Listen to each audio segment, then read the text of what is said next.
Welcome. I'm Sandra Reed. I'm chair of the Graduate School of Business at Dallas Baptist University. I am also with great honor here to represent as chair of the Board of Trustees for DallasHR. Our mission at DallasHR is to provide value to enhance the value of the profession and the career of the HR leader, and regardless of where they are in their career. We are striving to increase that value by offering an executive video series so that we provide the value through best practices as demonstrated through messaging from various executives in the area. They may be executive leaders of the year, or they may be executives in various roles throughout the DallasHR organization. Today with me is Thomas Dallam. He is VP of HR for the best airport in the world, Dallas-Fort Worth Airport. And Thomas will be bringing a message on all things strategic, whether it's in leadership or whether it is in HR specifically. So I welcome Thomas Dallam. Thank you, Sandra.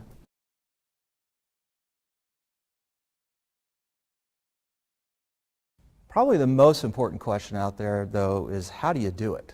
So how do I be strategic? Okay, I know what it is, but how do I go about being strategic? And I think the way I would look at it is I would view it as doing three different key things. One is to listen, the second is to learn, and the third is to think. In terms of listening, it partially involves asking a lot of questions. So certainly learn from the leaders and listen to them. Ask a lot of questions so you can ensure to get the full understanding of what's going on.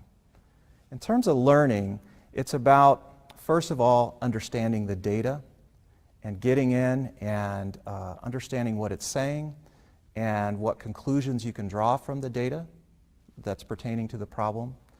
It's understanding the external market. What are other competitors doing? What is going on in the labor force? What is going on in the economy? Those extraneous factors oftentimes weigh into making sure you're solving the real problem and making the right decisions. But it's also about understanding the personalities that you're working with, those leaders. What are their hot buttons? What are the key issues they're concerned with? Because if you understand that and their tendencies, you can understand that maybe what they're asking for is not necessarily what they need. It might just be what they tend to knee-jerk or react to. So knowing their personalities is really important.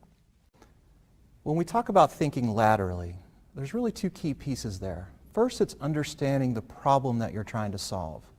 Don't just jump to a solution, but ask a lot of questions around what problem are we trying to solve? Part of solving that problem is taking seemingly disparate pieces of information or data and tying those together, integrating them so that you can really get the full picture of the problem. In terms of time horizon, part of it is anticipating issues or challenges that might be around the corner or coming down the line. And it also is about understanding the downstream implications of actions or decisions that you take.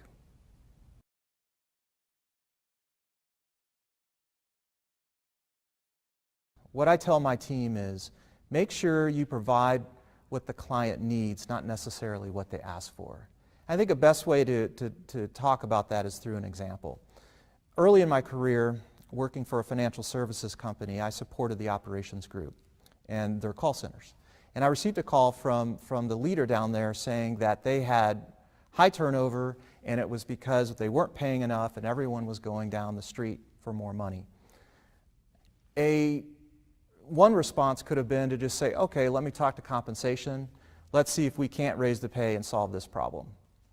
But there were two key things that I needed to figure out. First of all, was there a problem of turnover? And secondly, was raising pay the right solution to that problem? What I found was that the reality was their turnover was no higher than it had been previously in the last few years. And it was no higher than in other sites across the country. But it was still relatively high, so while it hadn't gone up, it was still something that we could improve upon. So I did determine that, yes, let's do something about this. Now the second part was, is that something about raising their pay, or is it something else? And when you're operating strategically, again, it's about digging in, pulling in data, and seeing what truly is causing this problem. Oftentimes it's more than one thing. In this particular case, what I was able to determine, both through looking at survey data, conducting focus groups, really getting in and talking to the employees and the managers, was that it really wasn't about pay.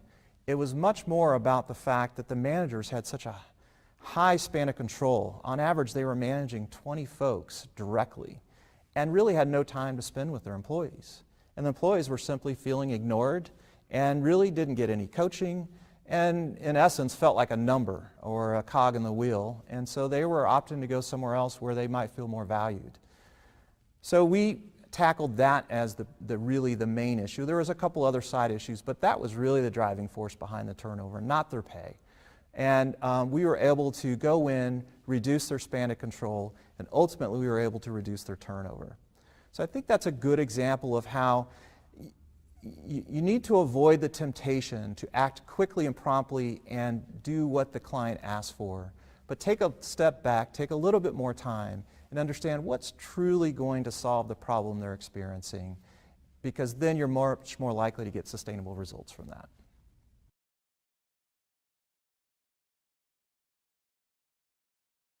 I think in order to be strategic, and we hear this a lot, but you really do need to understand the business.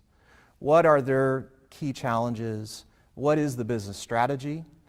What are their measures of success? Because then and only then can you offer solutions to their business problems that will truly help them be successful down the road. So I just really want to sum it up with saying that being strategic, anyone can do that. It's not reserved just for executives.